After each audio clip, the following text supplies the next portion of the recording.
Hello everyone. Let's take a look at range of motion during gait and postural analysis for our client. Meet our client, Idris Azair, a 22-year-old goalkeeper for Kuala Lumpur City FC with a BMI of 24.2, is renowned for his agility and quick reflexes. Recently, during a match, he encountered a significant challenge when he awkwardly landed on his knee while executing one of his signature diving saves. The diagnosis was a grade 1 ACL sprain, indicating a mild overstretching without a complete tear. This type of injury, though not the most severe.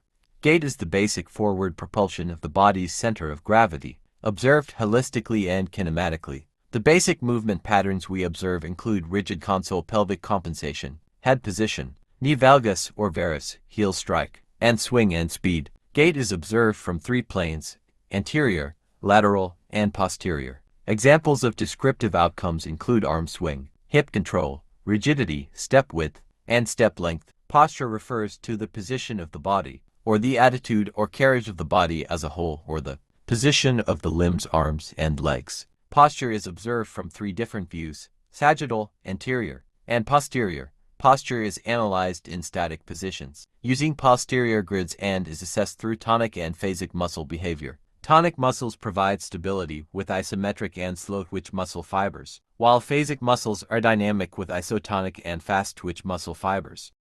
Now, let's discuss the gait cycle. The gait cycle describes the cyclic pattern of movement that occurs while walking. A single cycle of gait starts when the heel of one foot strikes the ground and ends when that same heel touches the ground again. Walking requires the healthy functioning of several body systems, including the musculoskeletal, nervous, cardiovascular, and respiratory systems. These systems provide balance, mobility, and stability, as well as higher cognitive function and executive control. A loss of healthy gait function can lead to falls, injuries, loss of movement, and a significantly reduced quality of life. The gait cycle consists of two phases: stance phase and swing phase. The stance phase is the period of gait from heel strike through to toe off. The subphases are heel strike, foot flat, mid stance, heel off, and toe off. The swing phase is the period of gait from toe off through to heel strike. The subphases are early swing, mid swing, and late swing.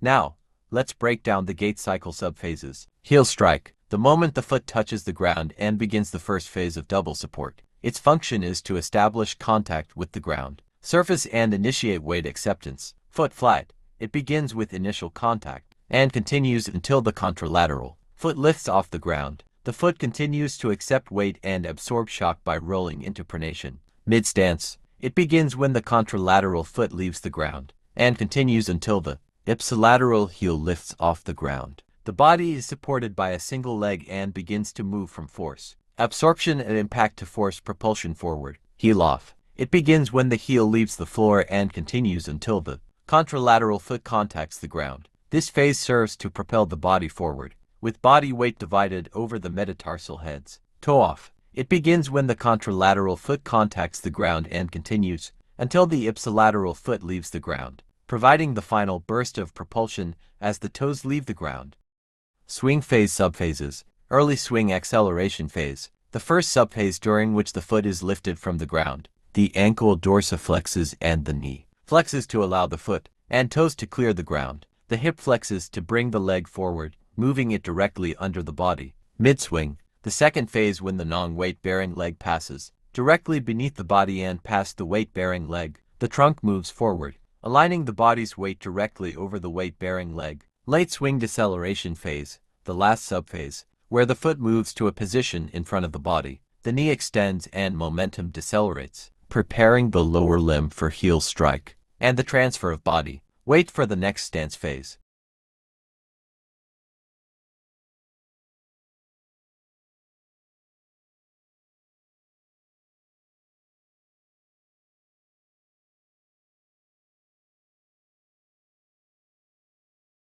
Let's see our client doing walking gait. The affected leg makes initial contact with the ground. Due to pain, the athlete tries to minimize the impact force, often resulting in a softer, more cautious landing. The athlete quickly transfers weight from the affected leg to the unaffected leg to avoid prolonged pressure on the painful side. This phase is noticeably shorter compared to a normal gait cycle. The affected leg supports the body's weight only briefly. The center of gravity shifts quickly towards the unaffected side. To reduce the load on the painful leg, the athlete rapidly transitions from the affected leg to the unaffected leg, pushing off with less force than normal. This phase is abbreviated as the person prepares to lift the affected leg off the ground. The affected leg is lifted off the ground as quickly as possible, minimizing the time spent bearing weight. The knee and hip of the affected leg flex more than usual to avoid dragging the foot. The affected leg is brought forward with minimal effort and time spent in the air.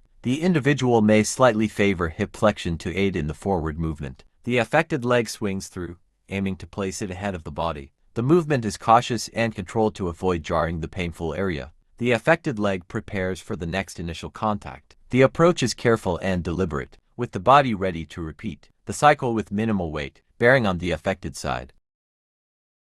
From the posture of our client viewed from 3 different angles, we can see that from the front, his body is not in the correct position. His body leans more to the left because he places more pressure on his left leg. This is because our client does not want to put additional pressure on the injured leg, resulting in an imbalance in the posture of his shoulders, elbows, and knees.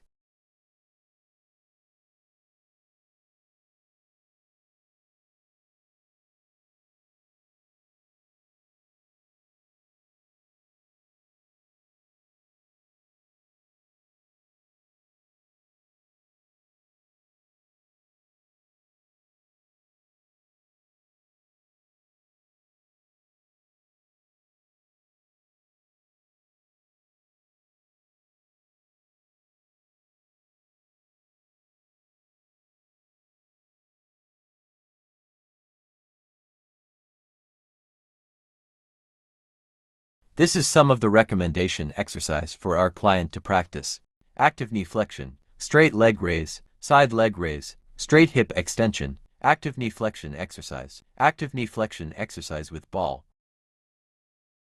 This is straight leg raise. The client is instructed to tighten the thigh first, and then lift up about 6 to 12 inches. What we're looking for here is no extension lag, meaning the knee is not bending as he initially lifts the leg. Once he can do this, we are able to get his off the crutches and out of the brace. This is a side leg raise. Here we are starting with a quad set and then lifting the leg up about a foot. This works the side of the hip, which is very important after ACL reconstruction. We want to make sure it goes straight up and does not come forward in this exercise. This is a straight leg hip extension. The client is instructed to start with a quad set and then lift the foot up about 6 to 12 inches. This is an active knee flexion exercise for the hamstrings. In this exercise, we're going to pull up to about 90 degrees and then return back down. This is an active knee flexion exercise using a ball. The client is instructed to pull the ball back towards the hip, aiming for about 90 degrees of knee flexion.